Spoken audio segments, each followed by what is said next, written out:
right. Hey, everybody. Welcome to a gentle introduction to functional JavaScript. My name is Derek Bailey. For those of you that don't know who I am an entrepreneur and a screencaster and developer. I've done a lot of different things over the years and currently working on my little kingdom of WatchMeCode.net screencasts and JavaScript community. And joining me today for this gentle introduction is Chet Harrison. And Chet is a software developer currently working on his own little project at nimblechef.com. In the past, though, he's worked for some other pretty big names, including, which I thought was pretty cool here, building the iPad app for Iron Chef Cat Cora. Now, if you're not familiar with the American version of Iron Chef or Iron Chef at all, it's a show on Food Network, or used to be a show on Food Network. So that for me is pretty awesome to have somebody on that's done some work for Cat Cora. Chet has also done a lot of work in various languages, including Python and Lisp way back in the day of college, and is currently doing a lot of JavaScript, including functional programming in JavaScript, which is, of course, the topic that we're discussing today. So, Chet, thank you so much for being here to help introduce myself as well as everyone else to functional JavaScript. Thank you for inviting me. I'm looking forward to it. Yeah, I think we all are. So let's dig right in without too much further ado. The first thing that I want to ask, well, I guess I should preface this by saying the first thing I should say is I have tried so many times, countless number of times, to learn functional programming. And each time I did, I think I took a little bit away, but I never really latched on to the foundations, the real concept. And what I really want to get out of this, and what I think everybody else wants to get out of this, is kind of an easier stepping path to get us there. And to get us to the point where functional programming is no longer this mysterious thing, I really want to start with the why. Why should we care about functional programming? What real benefits does it give for us? And why should we look at using this in our code instead of the standard object-oriented stuff that I'm used to doing? Okay. There are numerous benefits to functional programming. The good news is that this is not an all or nothing issue. You kind of can migrate your way into it. Mm-hmm. And when Derek proposed this talk, I sat down and kind of put pen to paper, and I realized it really needed to kind of be broken up into three segments. So hopefully you'll leave here today with some new ideas and some homework that you can go and apply to your job tomorrow. Yeah, absolutely. So we'll start off with some easier concepts, some baby skills. I think you'll find as we go through this that you've been working your way around functional patterns your entire career, but if you don't see the pattern, you don't know how to apply it. So really all we're doing here is just trying to get you to focus on seeing these patterns. So probably the most compelling reason why you would want to adopt functional programming is really comes straight from a hardware issue.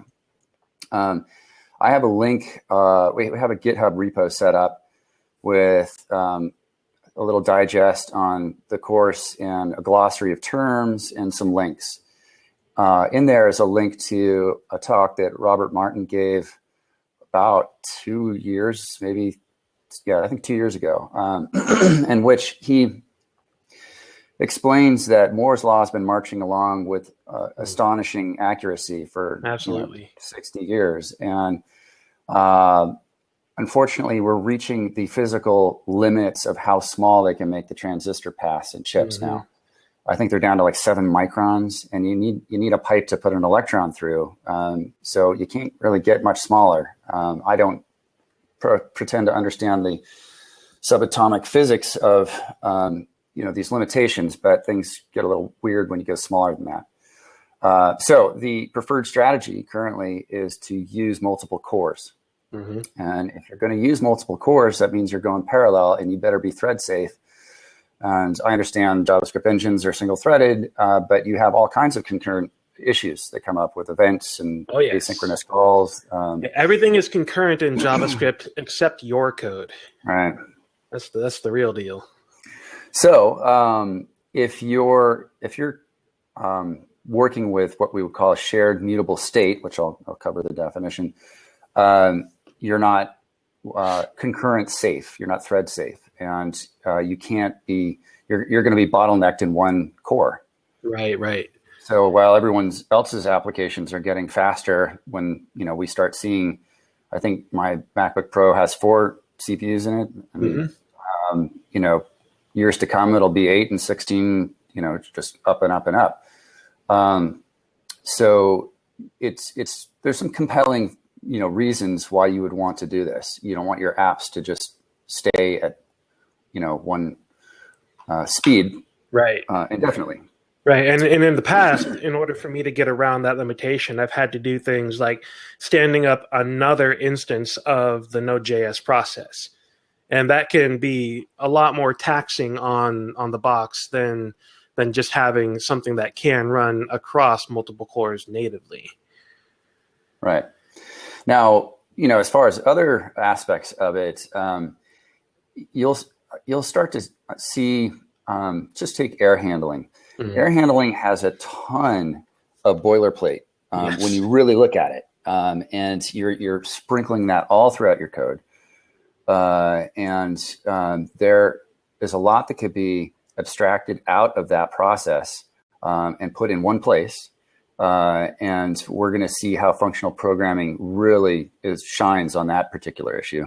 Okay, so we're kind of talking about abstraction and reducing duplication at this point.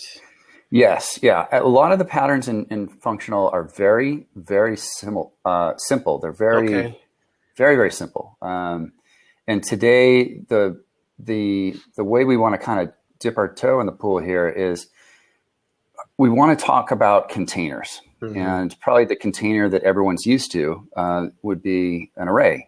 We work with them all the time. Right. And there's a lot of functional stuff built into the JavaScript array already, including map and reduce and for each and all that kind of stuff. Exactly. And those are pretty simple functions. I mean, they do one job, they do it well. Mm-hmm. And one of the mantras of functional is you want to write in what's called a declarative style. Okay. And there's a lot of good reasons for doing that. If I wanted to use a for loop as a looping construct, there's a whole lot of me telling the computer how to loop. Right. I'm telling it how to do its job. But the more elegant way is to tell it what you want. What's your goal? So if I have an array and I use the map function on it,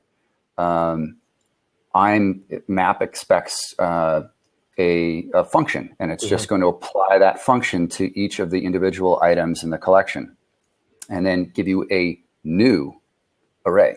Right. That's a critical piece of the puzzle. And so it's these little, if I use map in that sense, and let's just say I find a way to improve the performance of my map function, I can make those changes and all the code that calls map is not going to break. Right. Have massive performance improvement. If you improve the map process by even 1%, and you're using map in 10,000 places in your app, well, there's 10,000 places that now have a 1% improvement. That can be significant.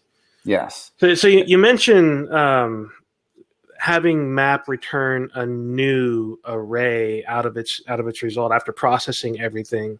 And a few moments ago, you also mentioned the idea of shared mutable states. And I think these things are related, and I think there's a couple of more concepts in there that I want to kind of tease out. But stepping back to the mutable state kind of thing, to me, I have a hard time explaining mutable state and mutable states to other people.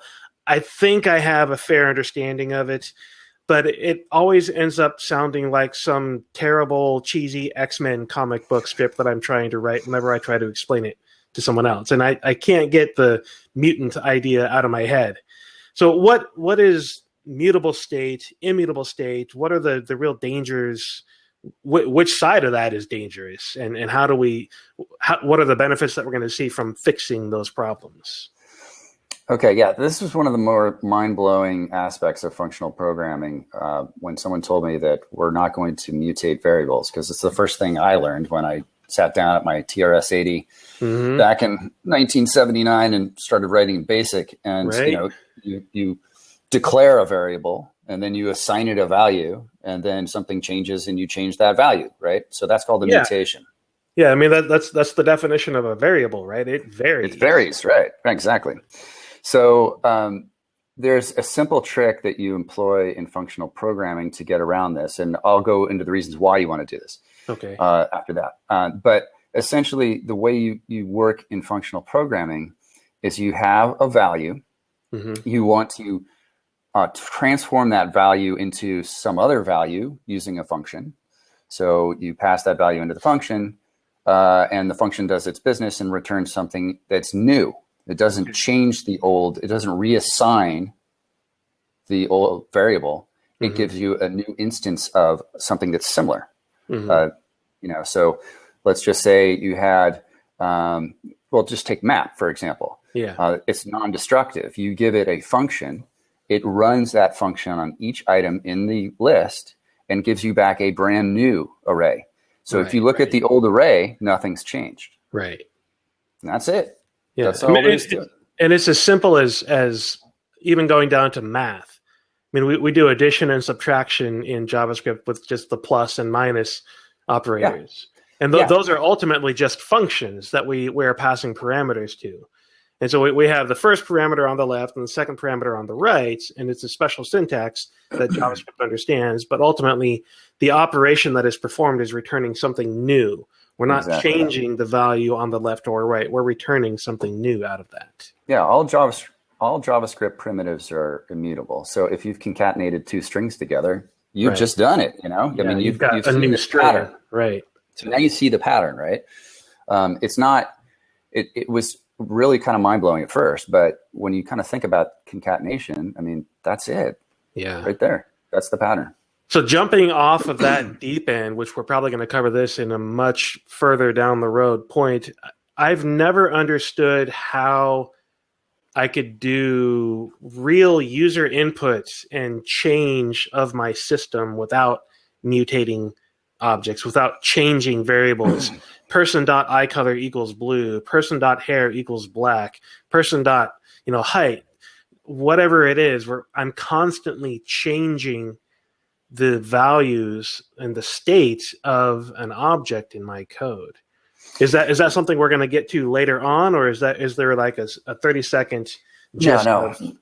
Let's cover it now. Okay, so if I told you had to write a program with zero state, you get a blank screen. It's just nothing works, right? So, right. No input, no output. I mean, so you need to at some point mutate the DOM. You need to reach into a database and get some information. You have I/O, you have events. These issues will occur. What you're doing tactically is you're kind of pushing that moment out to the very edge of your program. You're concentrating on weeding out as much state change in the internals of your program as you can. Okay. So at some point you're going to pull the pin and data is going to fly. But think of it as being kind of like an electrician. You're wiring up a big office building. Turn off the power, right? The data is the power. Don't let the data fly yet. Yeah, I've got a broken light switch in my kitchen right now that I've been needing to replace. And the reason I haven't yet is because my power switches in my garage are mislabeled, and it's annoying to figure out which one to turn on. Breaker them. Yeah. But that's a perfect way to think about it. The states, the data that we're flowing through the application is like the electricity, and you turn that off to change the wiring and the configuration. There was a time in college I was working in a computer lab, and I was building PCs. They were 386s, and they had the old turbo boost that you could put on there to go from like 12 megahertz to 24 megahertz or something like that. And we would always hardwire that jumper on the motherboard so it would always run at the faster speed. Well, one day I forgot to actually jumper little setting inside of the motherboard, and I had the computer turned on already. So I was like, oh, well, no big deal. I'll just put it in there now. And as I reached down in with my pliers to put the jumper on the 2 pins, I fried the entire building. I blew every circuit in the building by doing that. And so it's having that analogy. It kind of, dang it, I lost my train of thought there. I had a perfect way to pull this back.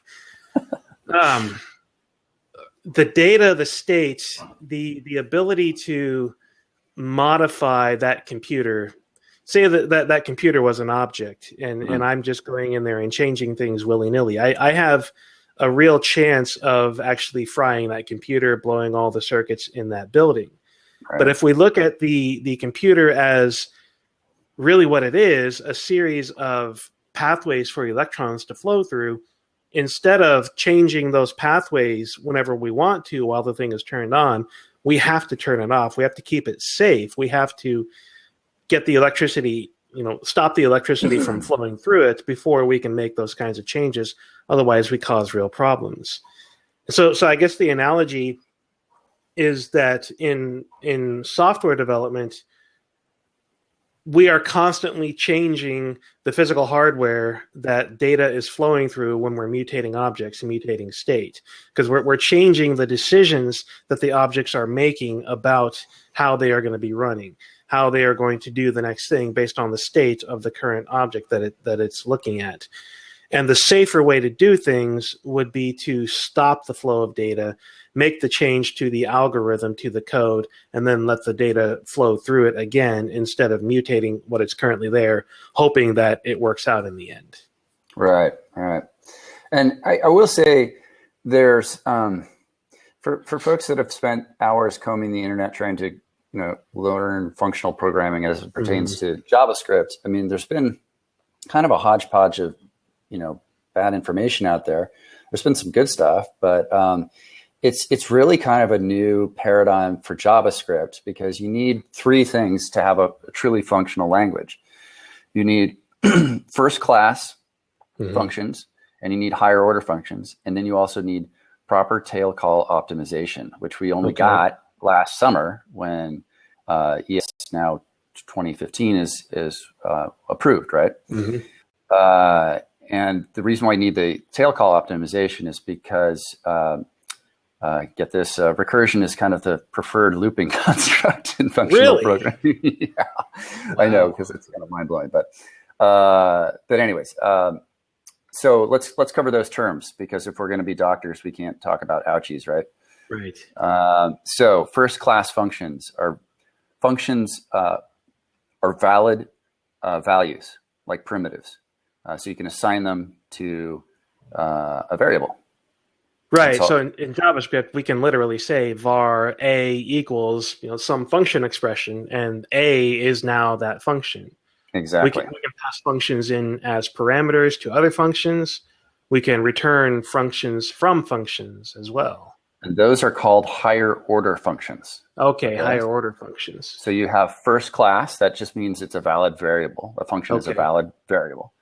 Or value, I should say. Right, value. And then higher order just means a function that can take a function as an argument and return a function as a result. Okay. As an output. So that's it. If you've got those 3 things, you can do a pretty awesome, functional job. Yeah. So really, JavaScript is kind of a hybrid language. And I don't know if Brendan was thinking about this, but he definitely has some appreciation of Lambda functions. Anyway, so let's just dive into a little bit of the history here.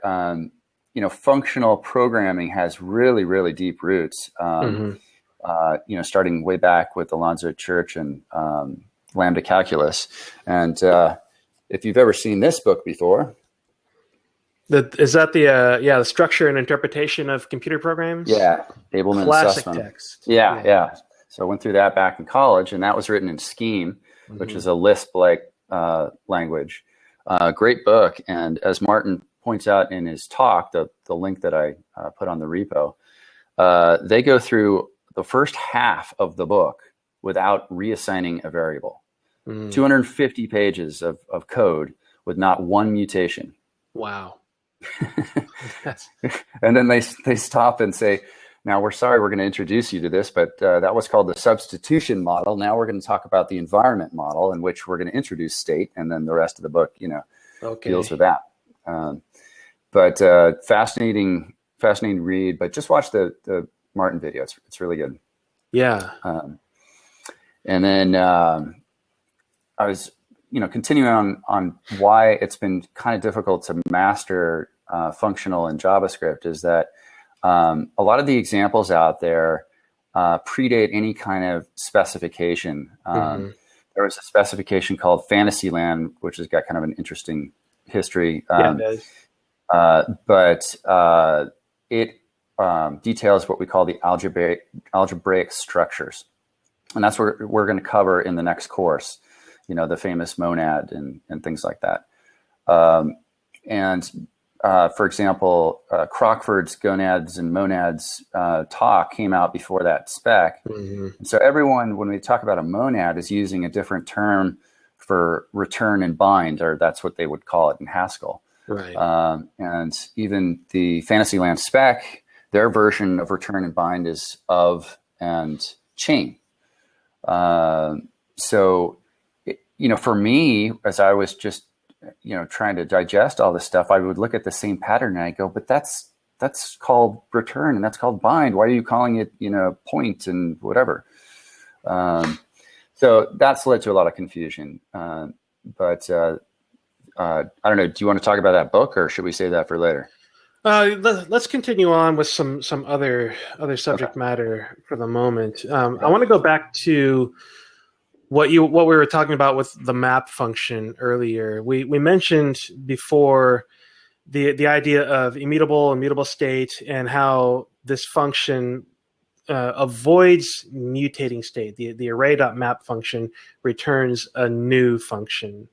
Is this where we start getting into the idea of pure functions, or am I misunderstanding pure functions again?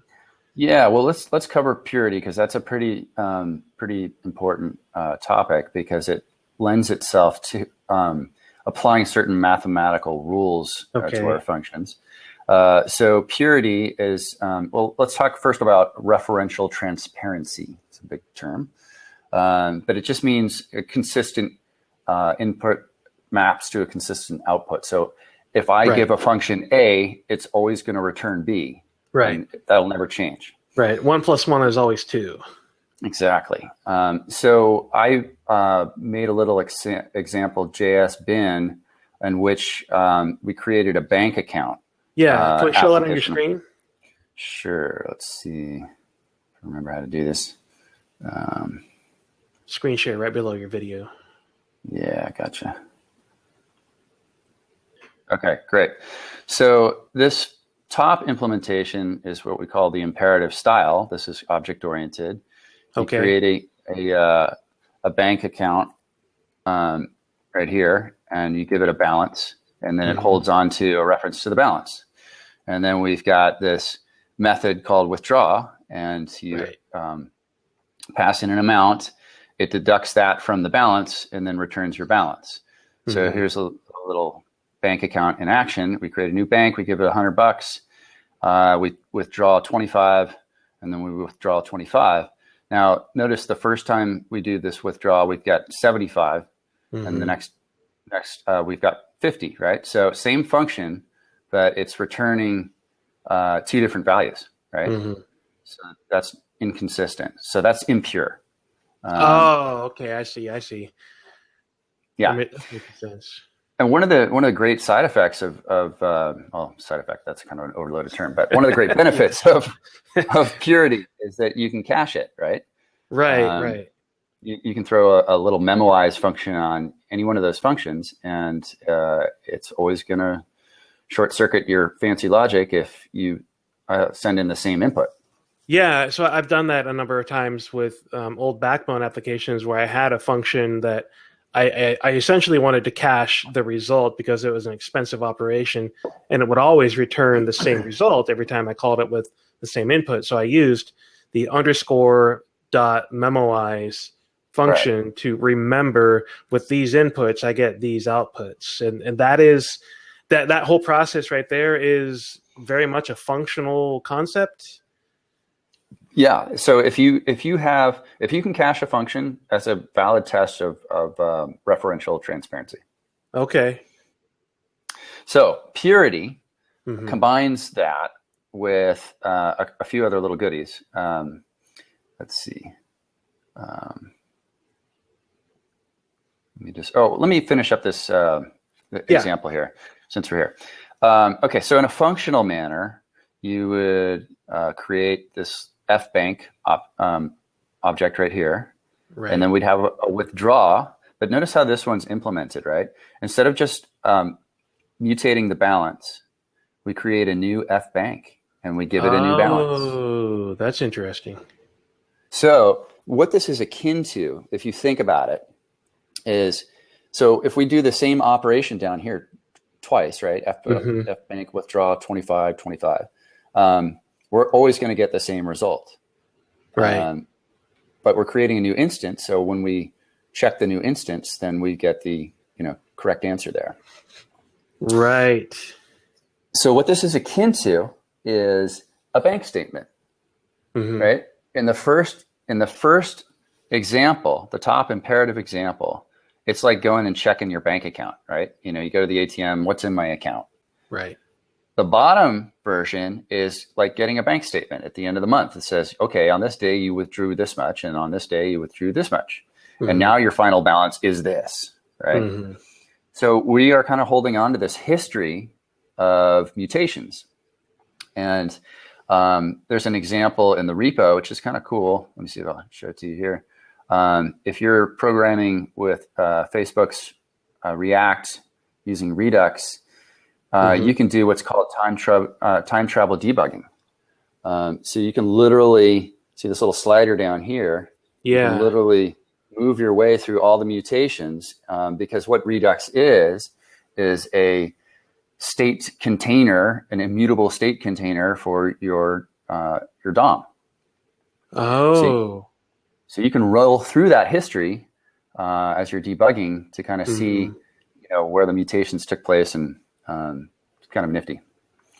That is very interesting. So that's like in the object-oriented world, if I wanted to do something like that, I'd have to implement the memento pattern, and I would have to very explicitly put a memento into my code, which I've done countless number of times in my Backbone apps.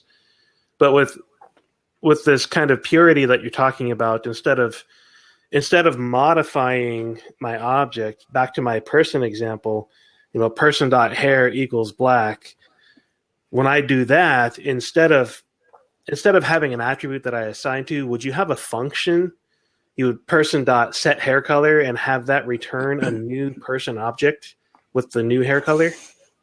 Yeah, basically your setters are always just returning a new that new value wrapped in a new object. Right. And since we're talking about attributes in JavaScript, even with ES5 getter and setter code that you can write, you wouldn't be able to return the new object from an attribute directly. So I think in JavaScript, at least, it would be more appropriate to use a function called setHairColor and have it create the new person object and return that new person object with the correct hair color.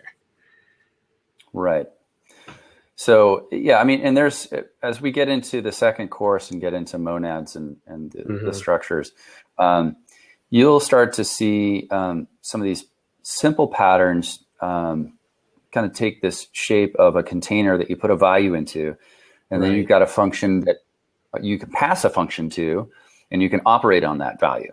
Okay. And then it's going to create a new instance of the container and put the new value in it.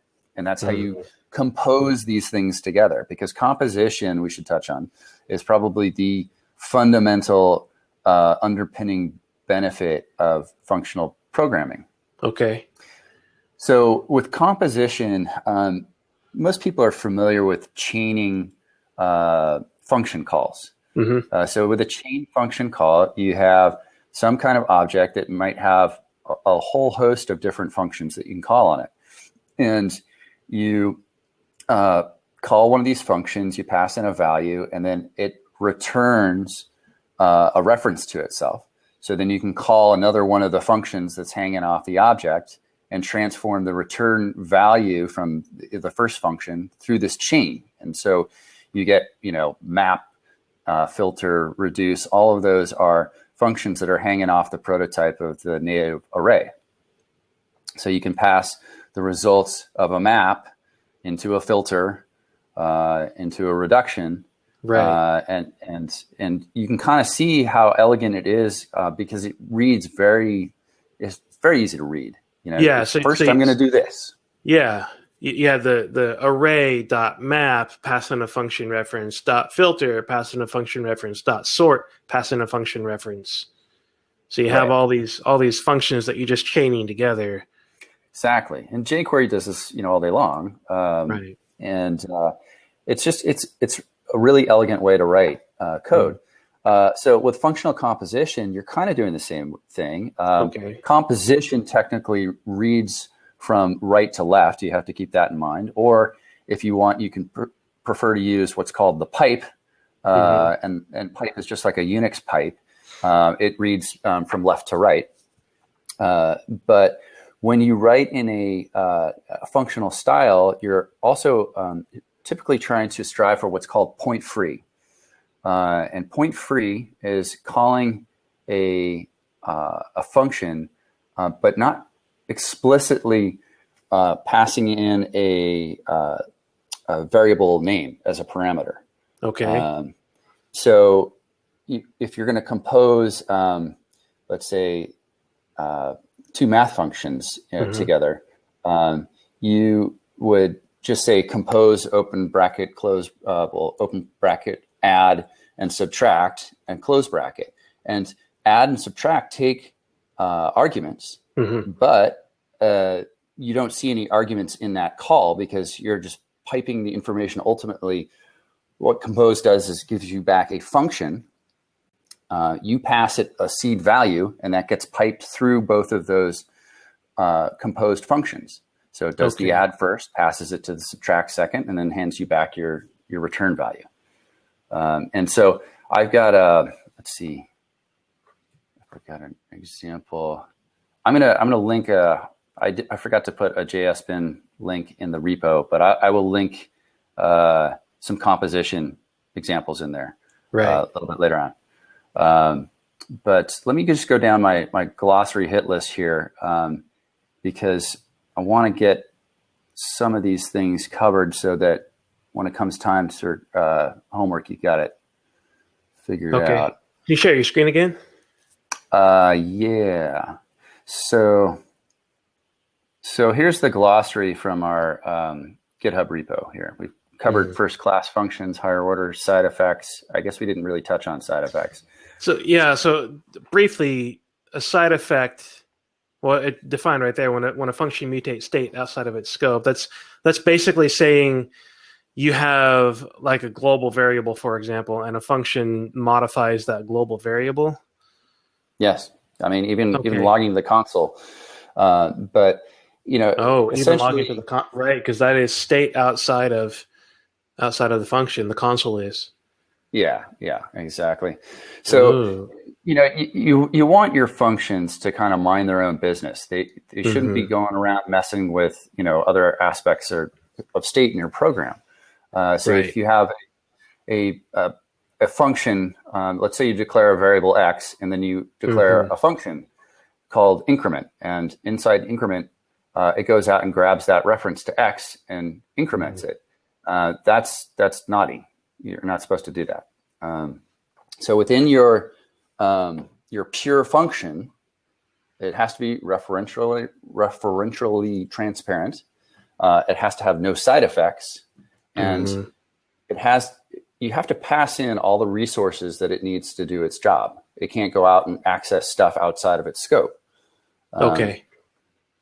And what that gets you is the ability, when you get to composition, to apply mathematical principles, namely laws of association.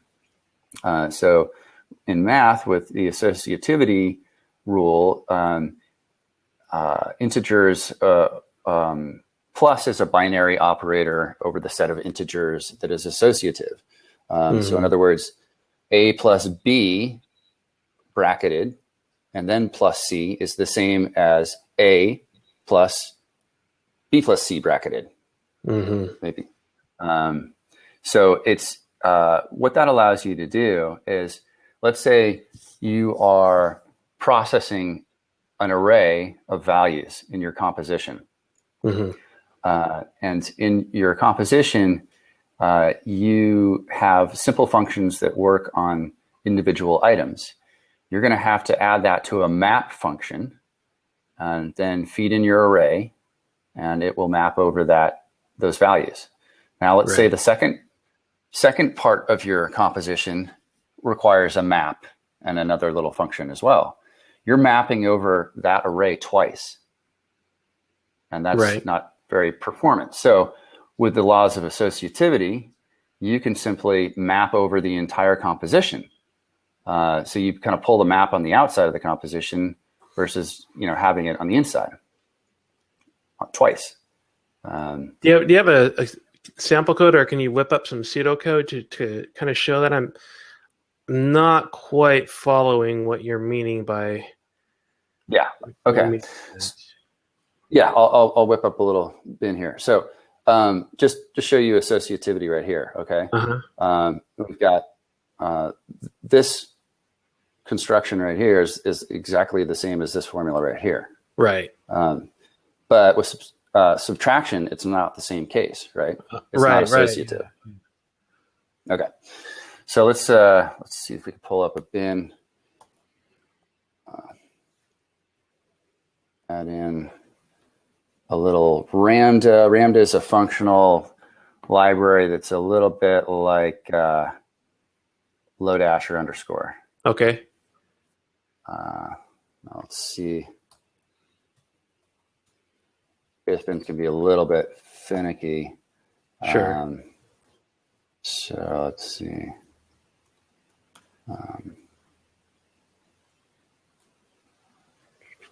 Probably want to query this.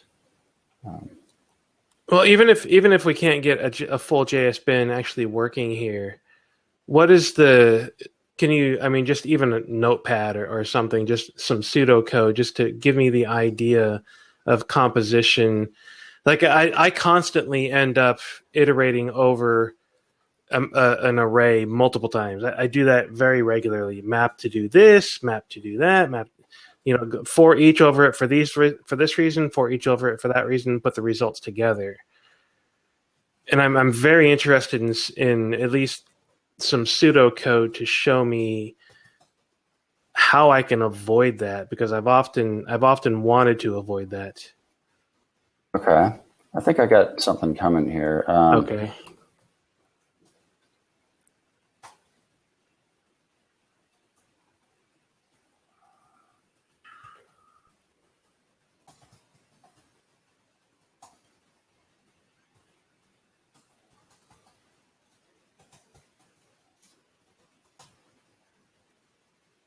Okay, let's see if this will run. Are those commas or periods? Yeah, sorry. I'll break it.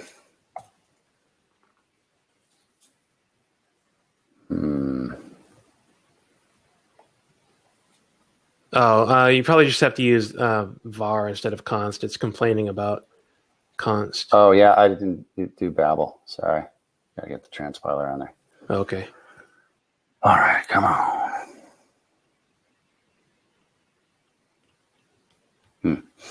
Well, okay. Here's one error. I'm not applying map.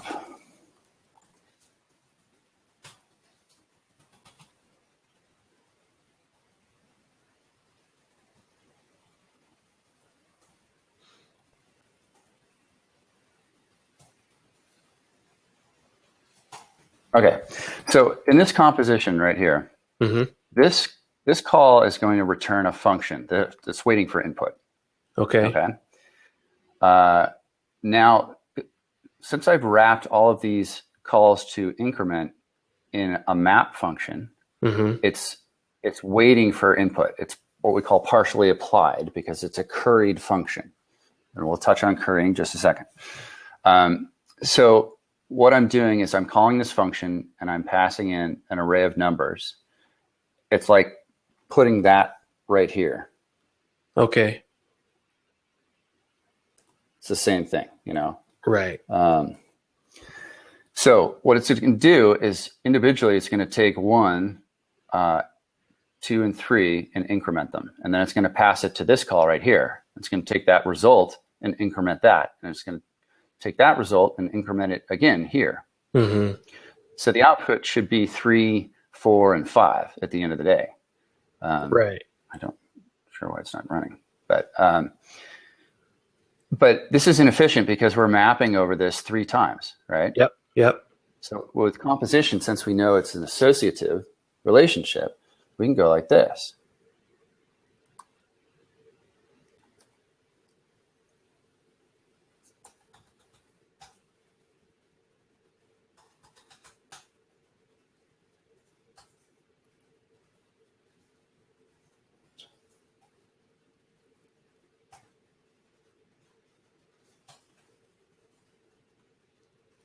And then we've only mapped over it once. We're kind of passing each number down the pipeline. Okay. And then grabbing the next one. Gotcha. So that's what associativity. So the compose function there is going to pass, is going to create a function that takes in a single value and returns that value incremented 3 times. And then you are creating, the map function is creating a function that takes an array and iterates over each item in the array and applies the increment 3 times to each item in the array. Yeah, so in a sense, this function right here, because this was returning a function, this becomes our mapping function, right? Right. So map in this sense is a little confusing because you're used to probably using a native map function. So it might be something like this: 1, 2, 3, map. Yeah, exactly. My function, and then away it goes. So in this case, map only takes one value. In this case, in the case of Ramda or Lodash, it's kind of flipped around. So map takes 2 arguments. In Ramda, the first argument is your mapping function, which this becomes. And then the second thing it takes is an array. So if you pass it in a curried function, if you pass it anything less than all of the arguments that it requires, it returns a new function, which is something that we call partially applied. So let's just cover that real quick. Let's say I have a function called add. And it takes A and B as parameters. And it returns A plus B. Okay? Now, if we were to use Ramda's curry function and say wrap it like this, curry.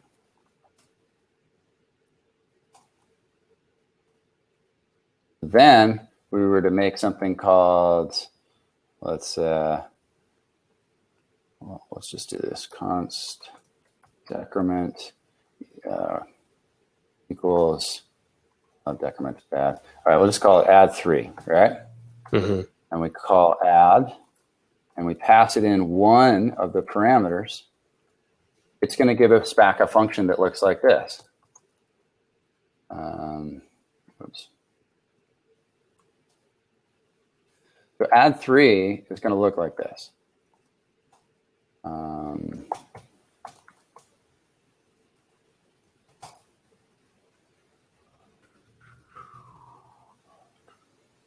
A on 3 plus B. So that function right there, this part here, is what the call to add with just one of the parameters is going to return. Okay. This is the curried function.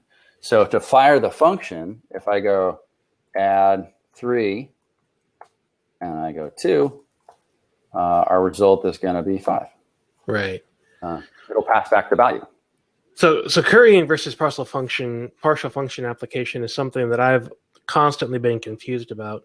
I know in JavaScript you can take any function and call .bind, and you can partially apply that function with as many other parameters that the function expects as you want to pass into it.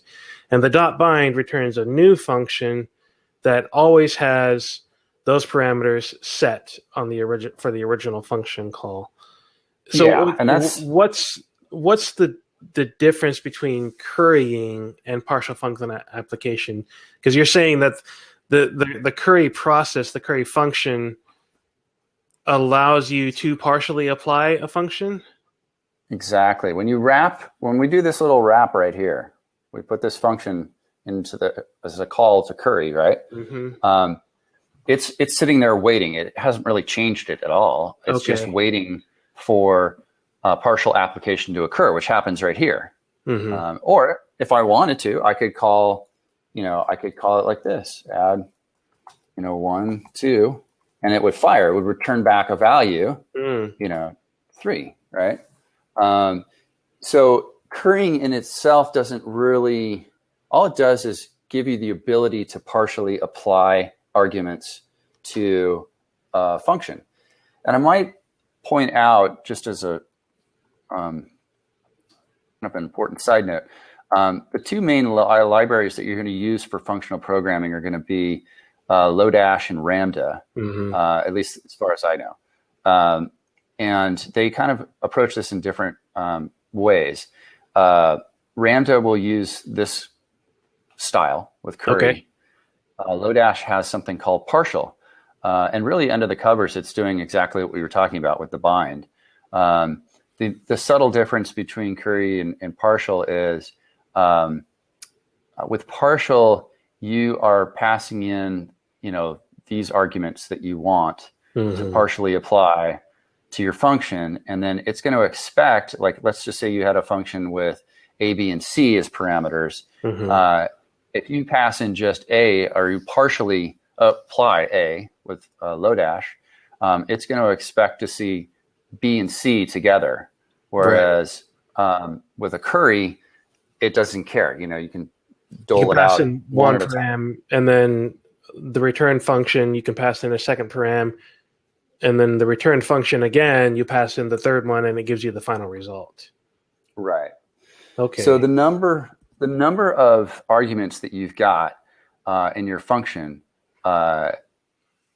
is called the arity. So this one right here has an arity of 2, right? And I just pointing that out because you'll hear arity a lot in functional programming. It's good to kind of know what it is. And when you notice from our compose example, you can only, when you want this thing to fire, this thing needs to take one input and it's going to produce one output. And this needs to take one input and this is going to produce one output. It's all got to be an arity of 1, right? So currying does a couple of things. It helps us get to that, arity of 1. Okay. And 2, it makes your code much more reusable.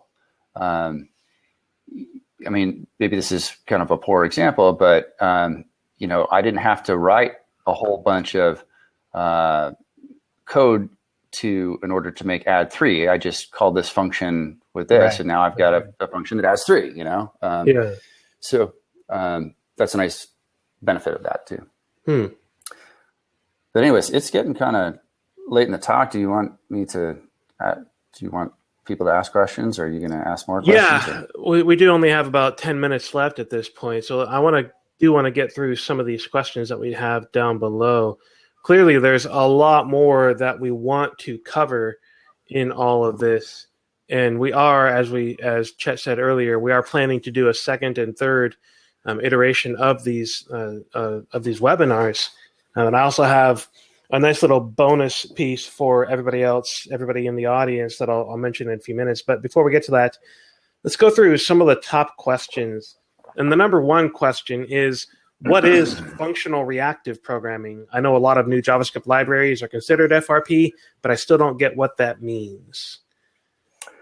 Okay, so good news is we're going to cover FRP in the third installment of this program. But FRP is probably like one of the coolest aspects of functional or applications of functional programming. Mm-hmm. And really it's a very slick way of mastering concurrent behavior. It's applicable to a lot of different aspects because we deal with concurrency and network requests. Mm-hmm. We deal with it with events. If you're doing animations, there's just a ton of things that you can throw this sucker on, and mm-hmm. it elegantly cleans up a lot of messes. And the thing I love about it is being a functional construct where you're creating new instances of things rather than mutating. You can it just, if you're dealing with events, mm-hmm. you have to subscribe to an event, and then you have to remember to unsubscribe from the event. Otherwise, right? you get and memory. This is a source. Yeah, this is a big problem. Yeah.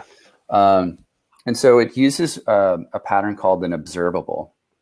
And one of the neat aspects of an observable is when you declare one of these guys, mm-hmm. you can tell it the conditions under which to unsubscribe.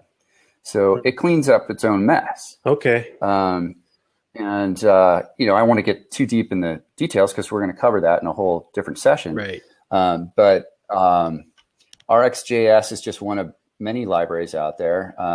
There's an interesting new framework called Cycle, which is built off of an observable. Mm-hmm. And it's super slick. I haven't gotten too deep into it, but it looks really intriguing. But it's just it's functional in its construction. Mm-hmm. That's why they call it functional. Right. And they call it reactive because you can kind of set it up so that if something changes in your database, your DOM can change immediately. It can react to that. Right. So we'll go deep dive on lesson 3. All right. Second question kind of dovetails perfectly into that. You mentioned the observable pattern. And the second question is, are all of my design patterns useless now? MVC, the classic observer from object-oriented programming, singletons, factories, proxies, are all of these things useless now? Are we throwing out our classic object-oriented patterns in favor of new ones? No, not at all. It's in a sense you're getting some new patterns, right. But they're not obsolete. A lot of monads are implemented using object-oriented, construction. It's great language actually because you can use object-oriented and mm-hmm. you can use functional, and you can slowly strap yourself into a functional mindset over time, biting off little bits of this. So it's great, but no, they're not obsolete. Object-oriented isn't going away. What we are trying to do primarily is stop mutable state anywhere we can. And that doesn't mean you have to rip it out of all of your code. It's just start today making immutable functions, right. And your life will get easier. So I do have a question for you that's not in the list, but I want to share my screen real quick. And this is something that I asked in the Watch Me Code Slack a while back. And I wanted to, let me see if I can focus on my full screen. I have this function that I wrote, and this kind of gets back to what you were just saying about avoiding mutation and goes back to purity and all that. I wrote a function that takes an array of words and an array of words that you want to take out. And it just removes all of those words from the string. So you can see in my example down below, this is a test of rocks. I'm removing is a of, and it returns this test rocks. So internally, I am creating variables and mutating them.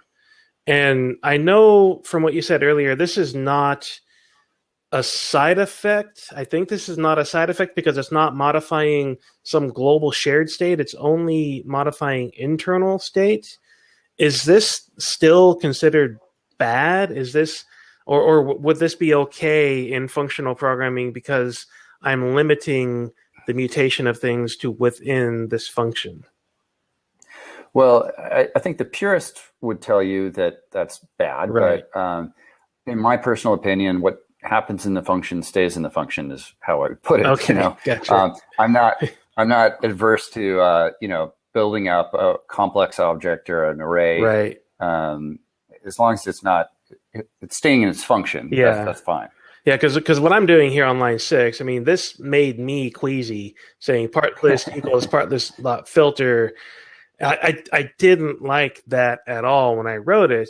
And after some discussion in that Watch Me Code Slack channel, I ended up rewriting this. And I think I kind of headed toward what you're talking about with composition, inverting the map, so that instead of mapping 3 times, you were composing something and then mapping once. I kind of headed that same direction by inverting the process. Instead of filtering, instead of iterating and then filtering on each iteration, I filtered and then did the iteration with an index of inside of the filter process. So this, you can see here that I got rid of all variables and I used constants, which kind of to me told me that, oh, hey, I did this a little more correctly, a little more, pure, in that I'm not mutating anything ever. I'm just creating new things and then returning the result, and it still works. Well, yeah, and here's the test, right? I mean, you can cache that function because it's always going to return the same result. So I could cache either of these. It's going to return the same result with the same 2 parameters. But the second version, to me, it felt like it was more in the spirit of functional programming, where this one just technically met the letter of the law. Right. All right. So back to the questions from down below. I'm going to skip past a couple of them that were related to just the screencast itself. Next one, my brain shuts down when I hear monads and monoids. How do I get from map and reduce to those more advanced concepts? Okay, well, this is what I was telling Derek. This is going to date me, but when I was young, there was a popular movie called The Karate Kid. And in The Karate Kid, this boy wants to learn karate, so he goes to his local master, Mr. Miyagi. And Mr. Miyagi says, okay, we will teach you karate, but first you must paint the fence and wax on and wax off. Yeah, paint the fence, and up, down, wax on, wax off. So that's what we're going to leave you with, is the wax on, wax off, and you're going to wonder why.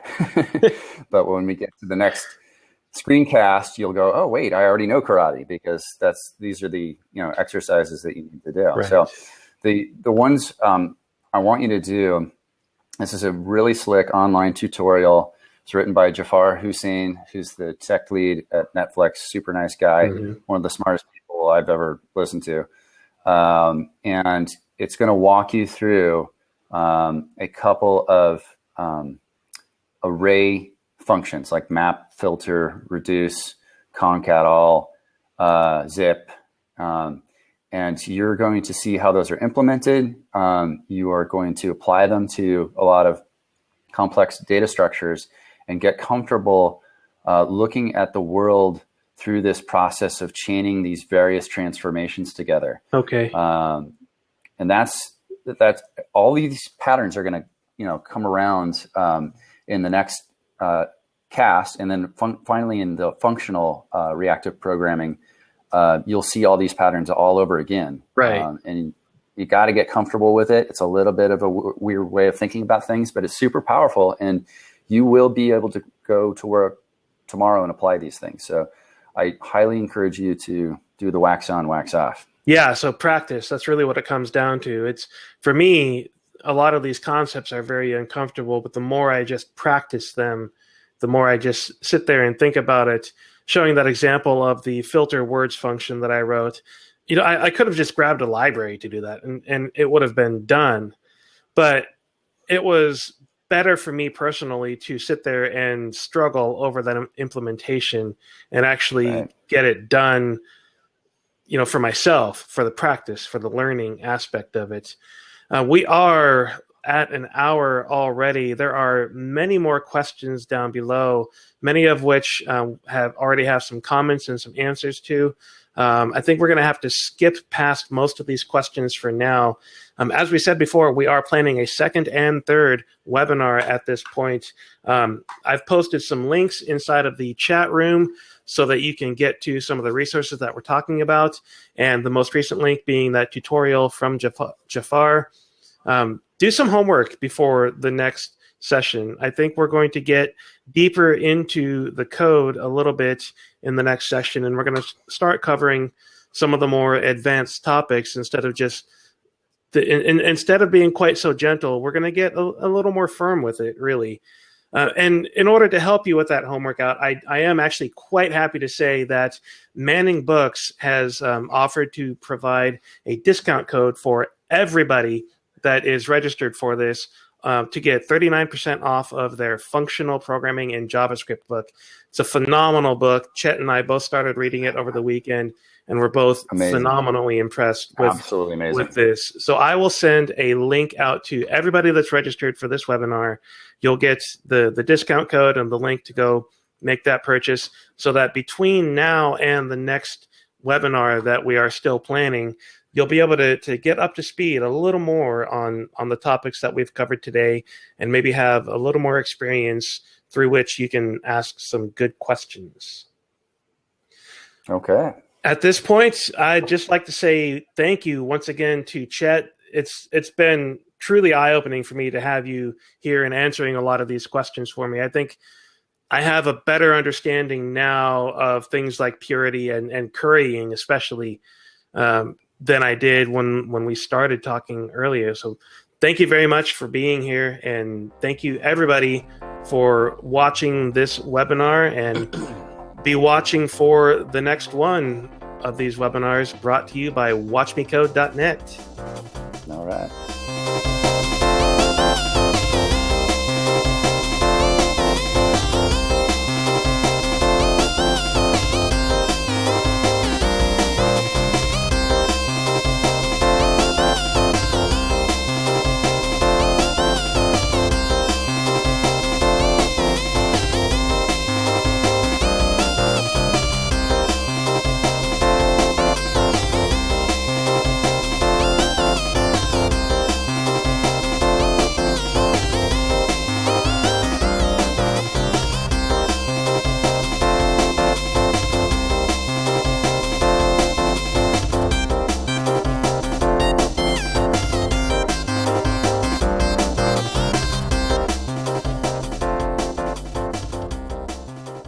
How do I end this? Stop broadcast. There we go.